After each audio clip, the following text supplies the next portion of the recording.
எல்லாருக்கும் வணக்கங்க. நான் உங்கள் நம்பிக்கை குமார். இன்னைக்கு நம்ம என்ன தகவல் சொல்றோம் உங்களுக்கு. இன்னைக்கு என்னுடைய சொந்த வீட்ல இருந்து அந்த வீடியோ போடுறேன். எதுக்காக போடுறேன்னு தெரியுங்களா? பல பேர் எனக்கு கால் பண்றீங்க. தாய்மார்கள் கால் பண்றீங்க. அல்லது ஐடிபில இருக்கிற பசங்க எல்லாம் கால் பண்றீங்க. ஆனா என்கிட்ட ஒரு 5 லட்சம் இருக்கு. ஆனா அதை வச்சு என்னால ஒரு இடமோ ஒரு வீடோ வாங்க முடியல அப்படின்னு நீங்க சொல்றீங்க. ரைட்டு, உங்க வேதனை எனக்கு புரியுது. இந்த 5 லட்சம் 3 லட்சம் 10 லட்சம் வச்சிருக்கிறவங்க எப்படி அந்த பணத்தை பெருக்கிறது? என்னைக்குமேங்க ஒரு பணத்துக்கு நம்ம ஒரு உயிர் கொடுத்து வளர்த்தணும். அப்பதான் அது பணம் வளரும். செடி மாதிரி தான் பணமும். அந்த பணத்தை நம்ம எப்படி முதலீடு பண்றது அப்படிங்கறதா இன்னைக்கு நம்ம சொல்றோம். நினைச்ச இடத்துல போய் பணத்தை கொடுத்து மாட்டிக்கிறீங்க. கண்ட இடத்துல போய் பணத்தை போட்டு வட்டியாக ஆசைப்பட்டு கொடுத்து மாட்டி அப்படி பண்ணக்கூடாதுங்க. 5 லட்சம் வச்சிருக்கிறவங்க கூட 3 லட்சம் வச்சிருக்கிறவங்க கூட லேண்ட் பிசினஸ் பண்ணலாம், இன்வெஸ்ட்மெண்ட் பண்ணலாம். எப்படி பண்ணலாம் அப்படின்னா, ஒரு இடத்து மேல நம்ம பணத்தை கட்டி நம்ம தெளிவா ஒரு வியாபாரம் பண்ணலாம்.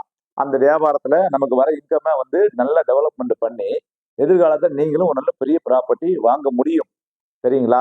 அதுதான் தெளிவா நான் சொல்றேன். இந்த மாதிரி தகவல் உங்களுக்கு ஏதாவது மேற்கொண்டு வேணும் அப்படின்னா என் நம்பருக்கு கால் பண்ணுங்க. என்கிட்ட எந்த நேரம் நீங்க கால் பண்ணாலும் எடுத்து பேசுவேன். வாங்க ஆபீஸ்ல உட்காருங்க. உங்களையும் கோடீஸ்வரனாக்க நான் தயார்.